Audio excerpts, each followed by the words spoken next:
Hey, welcome to another episode here with Queen City Reefs and more.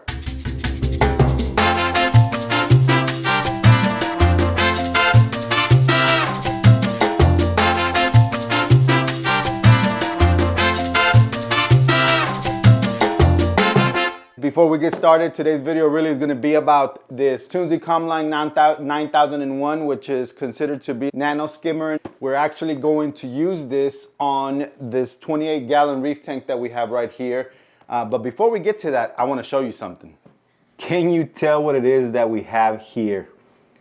This has now officially become a fish quarantine tank versus coral quarantine, just because I came across this little guy right here and there was no way I could pass up. This is an Australian harlequin tusk, so it is literally about 1 inch to 1.5 inches.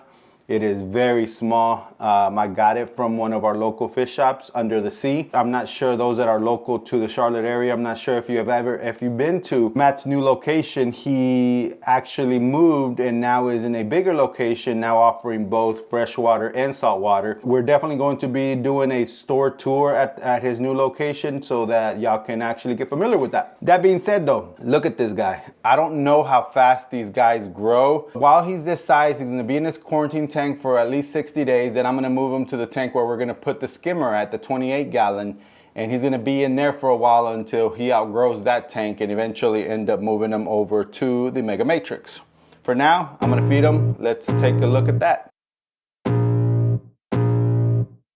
I can feel the blood creeping up from the heathens. Got will, got fight, got pride, got reason. If they wanna go eat, then you know I'm gonna feed them. If you're coming for me, hope you're ready for a demon. I got eyes in the back of my head, I'm seeing. Take me for granted and you know I'm leaving. I'ma take what's mine with the webs I'm weaving. I could take this crowd from seeing to believing. Got a taste for blood and my tongue keeps bleeding. From the words I spit, so sharp, so freezing, so cold. Behold, frostbite they feeling. I could tear you apart or I could go heal them. Don't believe in fate, don't believe in ceilings. I just need a taste and my mind starts peeling. I don't pace myself, I grind on kneeling. Got lust for change, I just love the feeling. I ain't gonna give up.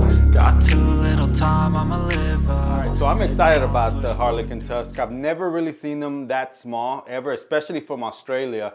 So I know that Matt at Under the Sea was telling me that this is the first in a long time for him as well. He had another one that was already showing all the orange colors, which also was smaller than I've ever seen them. I've normally seen them about a good 6 inches or so. But when I saw this little guy, I was like, oh, that'd be perfect, you know, because I can have him in other tanks until I feel that I'm ready for this tank. And I don't know, he was so cute that I figured that I really wanted to get him that small. So I hope it goes well with the quarantine tank. Right now, it's just observation with hydrogen peroxide. I'm not actually putting any other medications in there because I want to just observe for right now.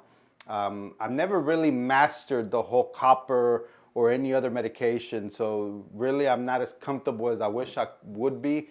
And I want to say that it's really more because you have to stay on top of measuring the copper concentration, make sure the water's not fluctuating when it comes to evaporation and all that. And it's the summer, I don't have time for that. So I figured let's observe for 60 days. Let's add hydrogen peroxide, which there's some anecdotal evidence that it could work. And I just figured it wouldn't hurt anyways. But anyway, so today's video is going to be about this skimmer right here. And so it talks about how it has a new silencer now. That's pretty cool. So we're definitely going to check that out. I'm going to connect this to the 28-gallon. I feel that it needs one, especially because what I'm trying to do is reduce water changes. And I feel like having a skimmer, getting a lot of that detritus and that fish poop and, you know, all the oils from, you know, the surface of the water, getting all that out, I feel like it will prolong the need to have a water change. Not that I'm trying to eliminate them, but definitely reduce them. Salt is not cheap. So we're gonna quickly go through the unboxing real quick because I want to get to the point of putting it in the tank. So let me get to that. All right. Ooh, nice. Look, they include a brush here so you can clean the skimmer. So here is the skimmer itself. And this is the new silencer that it's talking about. And honestly, I don't know how to feel about it because I feel that it's a tad too big. But pretty much the concept of this is it will grab air and you are able to just rotate this wheel in order to squeeze the hose a bit more in order to let less air pass through. This is actually a little bit bigger than what I thought it was going to be, so I'm hoping it's going to fit, but we'll try that out. Unfortunately, I need both hands for this, so I'm gonna connect it and then I'll just walk you through what I did, but you won't get to see the actual installation process. I'll just keep you posted on how that works. So while I'm over here reading the instructions, I found that this magnet that actually goes outside whenever you put this together, this silencer is meant to go over the magnet and be held in place by it. I guess the problem that I'm going to have is that there's no room for me to actually put the skimmer this way and put the magnet in the back. I'm actually gonna have to use this magnet inside the water to hold this in place. Luckily, it is waterproof. It does say that it is as waterproof as the inside one is, but once this is inside, there's no way I'm gonna be able to put this inside. So this is just gonna have to hang on the side.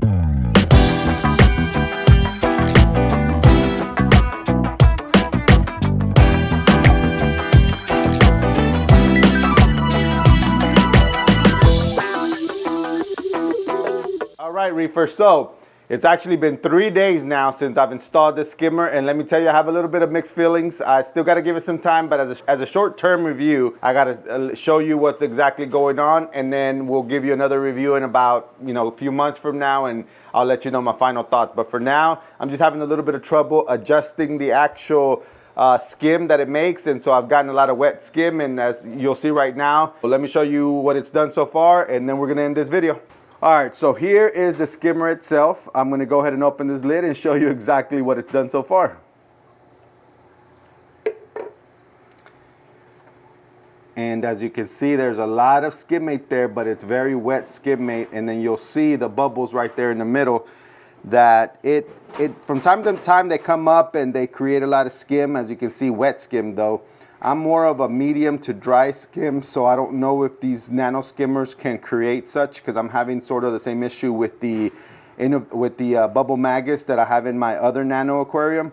But again, I'm going to continue fiddling with them and seeing where is the perfect spot to actually put these as far as depth goes into the water, and get to where at least I can get a little bit of drier skim and a little bit more consistent skim as well. But for now, as you can see, it is skimming. It does skim. It's just I'm having a hard time tuning it to what I want. All right, well, this is where I'm going to leave y'all. Thank y'all so much for watching. As always, if you like this video and like to see more of Queen City Reef's video, please make sure to hit that subscribe button. Please make sure to hit that like button as well, and leave a comment below if you have any questions or anything you would like to know about the skimmer. All right, see you on the next one.